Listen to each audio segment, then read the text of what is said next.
Olá, este é o Por Dentro da Política e eu vou conversar com o deputado Adilson Rossi, do PSB. É sempre um prazer conversar com o senhor aqui no estúdio da TV Assembleia SP, deputado. O privilégio é meu, Jorge. Obrigado. Olha, vamos falar de CPI da epidemia do crack, que recentemente apresentou e teve aprovado o seu relatório final. Deputado, vamos resumir o trabalho desta CPI, que acerta no nome quando diz epidemia. O crack é epidêmico na cidade de São Paulo, no estado de São Paulo, no país de maneira geral? Sem sombra de dúvidas. Hoje há estatísticas aí que tem perto de 150 mil pessoas dependentes do crack no estado de São Paulo. Quer dizer, no país todo, a pesquisa que se tem feito aí que chega ao número de 600 mil. Você vê um quarto só no estado de São Paulo. Nós estamos tratando do problema no estado de São Paulo. Você ter hoje 150 mil pessoas usuárias de crack é mais do que um problema. É, na verdade, uma epidemia que nós procuramos até tratar na CPI com um problema de saúde pública, né? Sim. Que tem que ser combatido de alguma forma. Mas há diversas vertentes. A gente falou de saúde pública, mas é também de segurança pública. Quer dizer, é um problema que se espraia para todas as dimensões. Sem sombra de dúvidas. O dependente acaba se tornando uma pessoa, quando está sob o efeito da droga, acaba se tornando uma pessoa violenta, acaba praticando pequenos furtos para manter, né, o uso da droga, para a compra da droga. Então se torna também um problema de segurança pública. Sim. Quando eu disse que nós não queríamos tratar a questão como problema de segurança pública, é que nós não queríamos que a CPI tivesse um caráter de polícia, né? Sim. Mas sim de enfrentarmos o problema e apresentarmos algumas propostas que foram apresentadas no relatório final. Logicamente, a gente vai estar falando sobre isso eles, no programa. sobre as propostas que ajudassem o governo, aí sim, em todas as áreas, tanto de saúde pública, como de educação, como de segurança, de assistência social e por aí vai.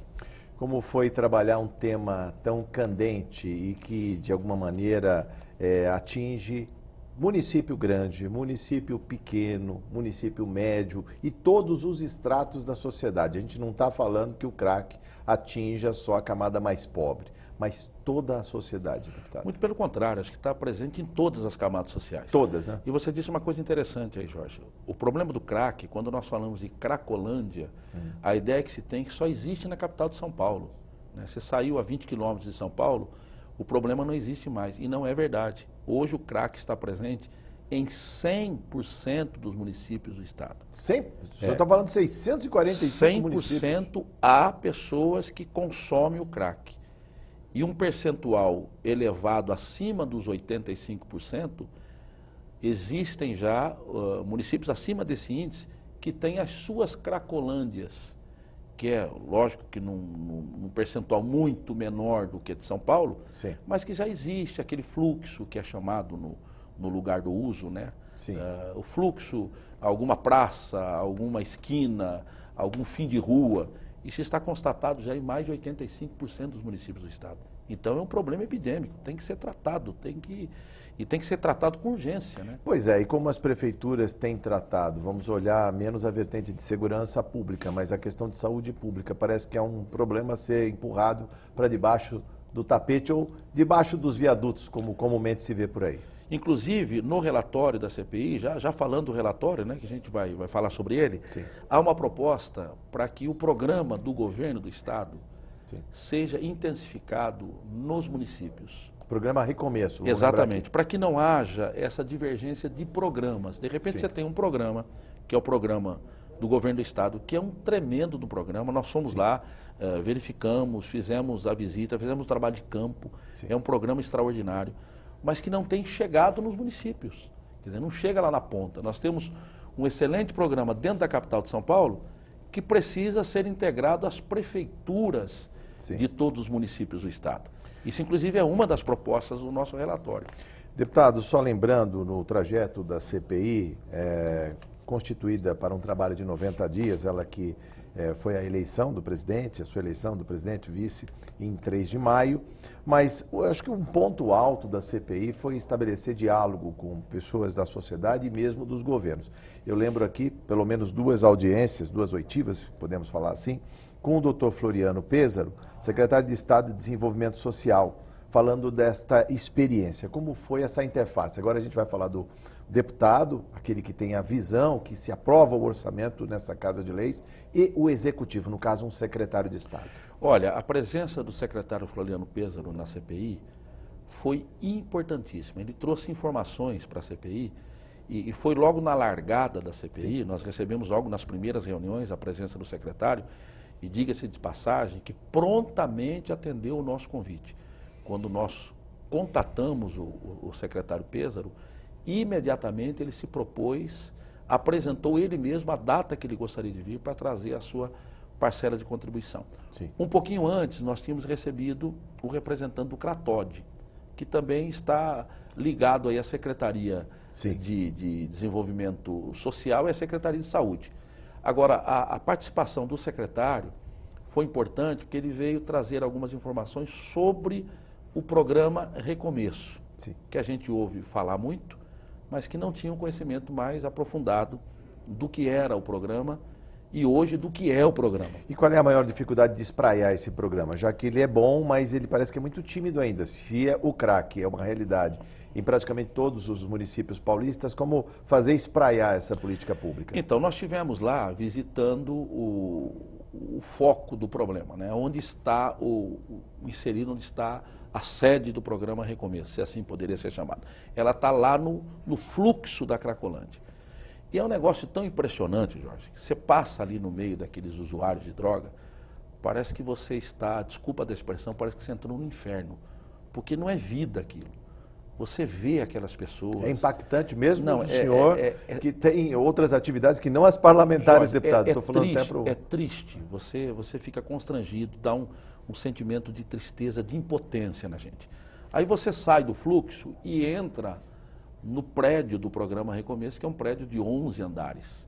É como você sair do inferno e entrar no céu, porque é um outro mundo, e um mundo que está de portas abertas para os dependentes. Eles têm livre acesso ao prédio. Sim. É um negócio fantástico, porque eles tratam ali do dependente, do usuário, como um ser humano, como uma pessoa. Ele é tratado com dignidade. E é visto integralmente, inclusive, com relação à sua família. Exato. A questão é tentar restabelecer os laços. Que é uma outra questão que nós abordamos aqui. A estrutura familiar é importantíssima para a recuperação do dependente. Sim. Porque se ele não tem uma estrutura familiar, você até consegue tirá-lo do fluxo, levá-la para uma internação no CRATOD, que é o segundo passo do programa Recomeço, né? Sim. Que está ali na Praça da Luz. Desde que esse paciente se submeta, que ele queira. Então, como é que funciona lá a sede do programa Recomeço? Esse dependente entra no prédio, lá ele tem livre acesso. Eu vi um negócio lá que é fantástico, que é uma cozinha experimental que eles têm, onde o dependente pode fazer a sua própria comida. O que você gostaria de comer? Eu quero comer arroz com ovo. Então ele vai lá, tem o fogão, tem o arroz, tem o ovo, ele vai preparar a sua comida. E enquanto ele prepara a sua comida, tem o agente do programa Recomeço que está conversando com ele. Rapaz, você não gostaria de sair dessa vida? O primeiro passo ali é a autoestima dele. Exatamente. Então, quando ele sente que a autoestima está um pouco mais elevada, ele abre o ouvido para escutar esse agente do programa. Sim. E dali, se houver a aprovação dele, o consentimento dele, ele é levado para o CRATOD, onde tem uma internação imediata, e dali vai ser avaliado por um corpo médico, se vai para uma clínica de recuperação, ou se dali ele já é encaminhado para a família. É um trabalho extraordinário. Mas tem que ser contínuo também, tem que ser uma coisa que não pode parar, não é? Rapaz, é um sacerdócio, é dia e noite. Sim. E nós ouvimos deles lá, muitas pessoas que você consegue convencer que precisa sair ali das drogas, ele vai para a internação, você devolve ele para a família, e ele é cooptado, daqui a um mês ele está de volta. Cooptado pelo tráfico. Então é um trabalho constante, cansativo, e eu fiquei impressionado com a disposição, com o apreço que essas pessoas do programa Recomeço têm com relação a esses dependentes. Sim. Eu disse aqui, é um sacerdócio, né? A pessoa Bom, tem que assumir como uma missão dada por Deus, porque só por vontade própria eu acho que não conseguiria levar à frente. Antes de falar do relatório final, que foi elaborado pelo deputado Wellington Moura, falar ainda de uma atividade da CPI que foi receber o doutor Drauzio Varella, que veio palestrar sobre a epidemia de crack. Quais foram os esclarecimentos que o médico e superstar Drauzio Varella trouxe? Ele é uma figura global, né? E tem um vasto conhecimento na área e uma didática extraordinária. Sim. A explanação que ele fez é tão prática, é tão objetiva, que qualquer leigo conseguiria entender o que ele estava falando. Sim. Mas deixa eu pontuar duas coisas. Primeiro, a disponibilidade dele em vir nos atender. Sim. Foi algo assim que nos impressionou, né? Nós não poderíamos imaginar que o doutor Drauzio Varella aceitaria assim, com tanta vontade, vir à CPI. E foi interessante que ele tem um problema de agenda seríssimo, né?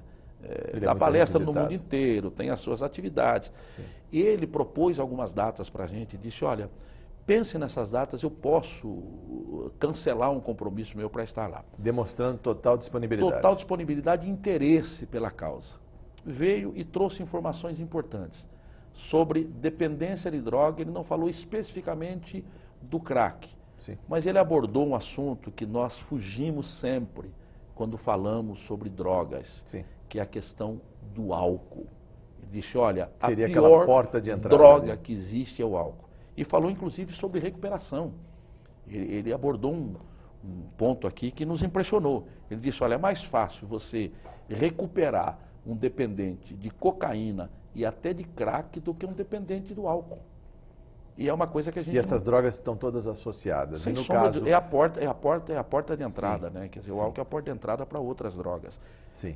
Agora, o que ele falou ainda no tocante ao poder que o poder público tem, a capacidade, vamos dizer assim, que as prefeituras, que mesmo o Estado tem de fazer afrontar o tráfico. Parece que é muito forte e dominado, deputado. Essa que é a grande dificuldade. A gente, sem querer falar em questão de segurança pública, sabe que existe um poder econômico fortíssimo e essas pessoas, além de reféns do próprio vício, também são cooptadas, praticam pequenos furtos para alimentar o seu vício. É uma máquina que funciona muito bem azeitada, viu? Inclusive o doutor Drauzio citou aqui que ele é defensor da internação compulsória ou involuntária, né? Sim. Que nós usamos muito compulsória. E só lá no CRATOD que eu consegui estabelecer a diferença. Entre compulsória e involuntária.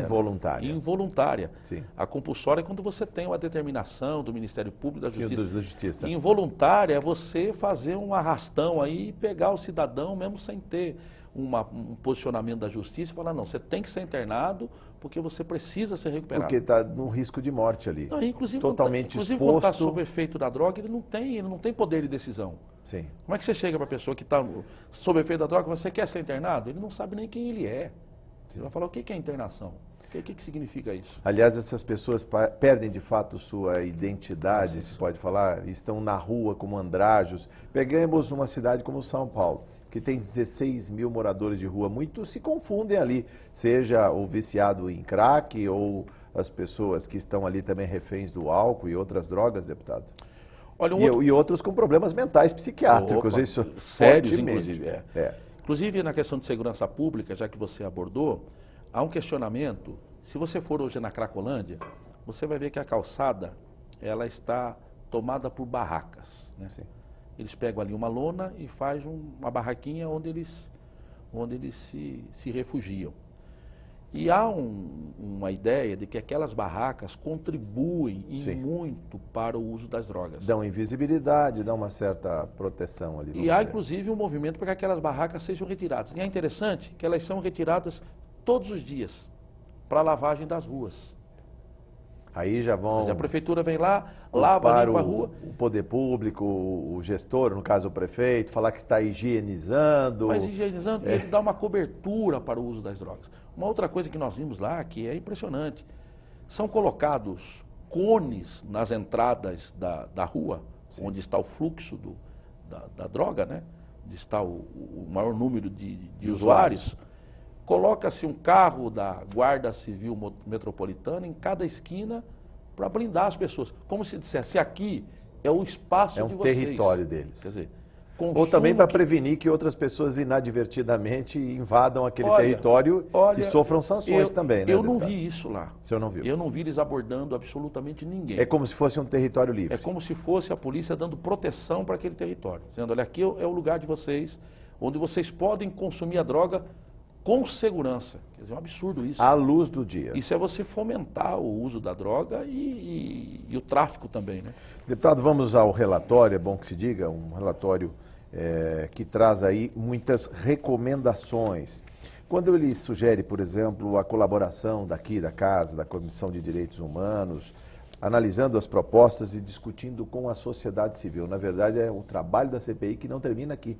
Quer se estabelecer um canal de comunicação com as entidades que já fazem a proteção, que já fazem a segurança, que já fazem a atenção integral para essas pessoas que estão em situação de rua consumindo drogas? Inclusive, nós fizemos uma proposta hoje, eu acabei fazendo a proposta, tive o apoio do Coronel Telhada, que é o vice-presidente da CPI, e dos demais membros que estavam lá, para a gente realizar aqui uma audiência pública. Porque alguns pontos nós não conseguimos dissecar na comissão, não deu tempo. Sim. Por exemplo, nós não ouvimos as entidades, as chamadas casas de recuperação, que prestam um trabalho fantástico na recuperação dos usuários de drogas, e droga no sentido geral, né? Sim. Inclusive, um bom número delas estão em parceria com o programa Recomeço. O próprio governo... Elas já fazem a retaguarda, vamos dizer Exatamente. E estão inseridas no programa, o próprio programa Recomeço já envia pessoas para essas casas. Sim. Nós propusemos aqui a realização de uma audiência pública para ouvir essas entidades, essas casas de recuperação. Sim.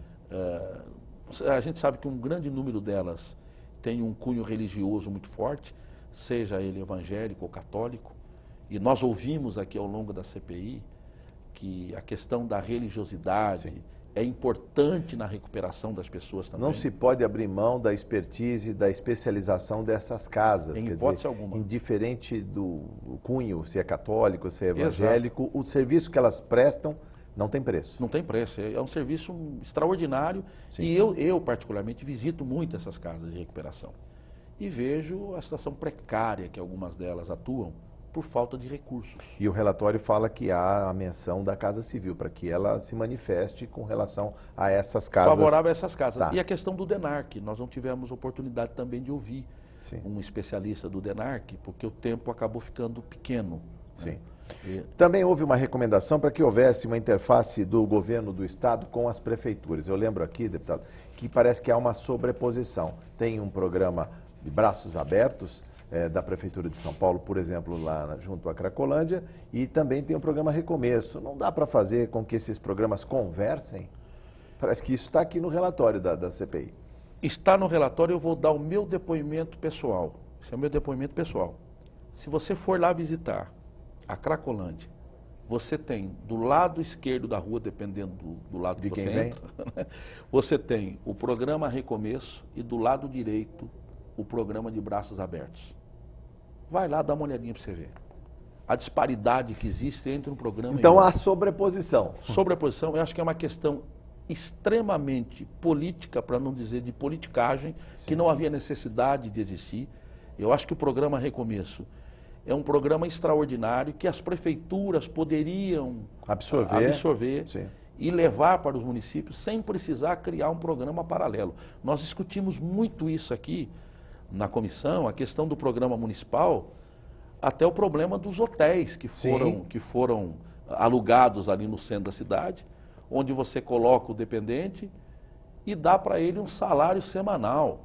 Quer dizer, é um absurdo. Você hospeda uma pessoa dentro da Cracolândia e dá para ele um dinheirinho, para ele ir lá comprar a droga e consumir. Quer dizer, como é que você quer recuperar uma pessoa dessa? É um programa, não sou eu que estou dizendo, todas as pesquisas, as estatísticas dizem que é um programa falido. Inclusive tem dentro da própria prefeitura, da própria Câmara Municipal, vereadores que já estão propondo a extinção do programa. Eu creio que é o seguinte, não penalizar o município e extinguir um programa, e eu acredito, na minha inocência, que foi feito com a melhor das boas intenções.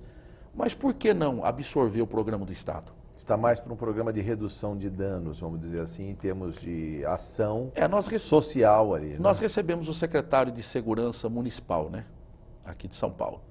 E ele falou na CPI que 80, eu não sei se 82, 84, é um número absurdo, das pessoas alcançadas pelo programa tinham sido recuperadas. Eu achei um índice muito alto. Aí o senhor perguntou quantos foram recuperados? Não, aí naquele exato momento eu fui dar uma entrevista para a TV aqui, a Lesp, que estava entrando direto no horário do jornal. Sim, do jornal, ao vivo. E aí eu deixei o vice-presidente cuidando e fui falar com a repórter e tal. Ela disse, olha, deputado, e essa informação de 84%? Eu disse, bom, essa é a informação que o secretário acabou de trazer, mas eu acho uma informação que não condiz muito bem com a realidade. Eu nunca ouvi um índice, nunca ouvi alguém falar de um índice tão alto. Quando voltamos e reassumimos a presidência da sessão, fizemos questão de perguntar para ele, essas 84% que o senhor disse aí, são pessoas que nunca mais voltaram a usar o crack? Ele disse, não, são pessoas que usavam 10 vezes por dia e agora usam só 7, então não é recuperação, certo? É uma diminuição de redução consumo. de danos, como a gente falou, comigo, deputado. Ainda sobre a questão de promoção desses pacientes, vamos dizer, potenciais pacientes desse programa, sobre fazer exames nas Cracolândias.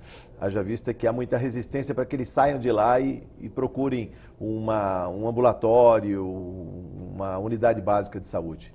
Isso também está no relatório da CPI. Está. Lá na própria Cracolândia, o programa Recomeço tem lá as tendas e tem este prédio. Sim.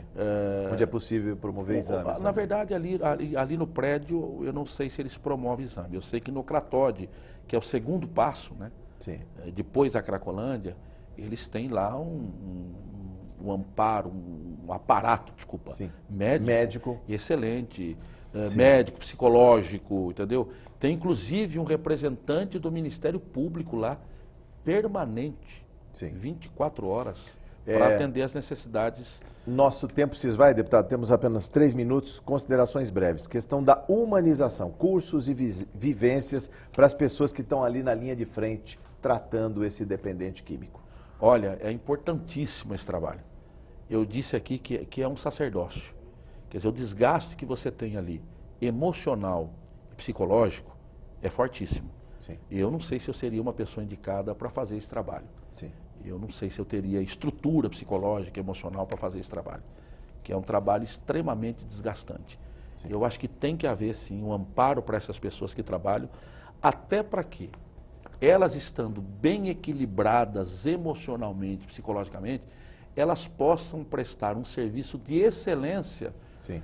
aos dependentes que emocionalmente e psicologicamente já estão completamente abalados. Né? Pois é. Sobre a instalação também de câmeras de segurança, né? E também o uso de armas não letais, porque parece que uma Cracolândia, são várias aqui em São Paulo, estão sempre à beira de uma explosão, né? Nós tivemos a informação que há um serviço de monitoramento lá, mas apenas do programa de braços abertos.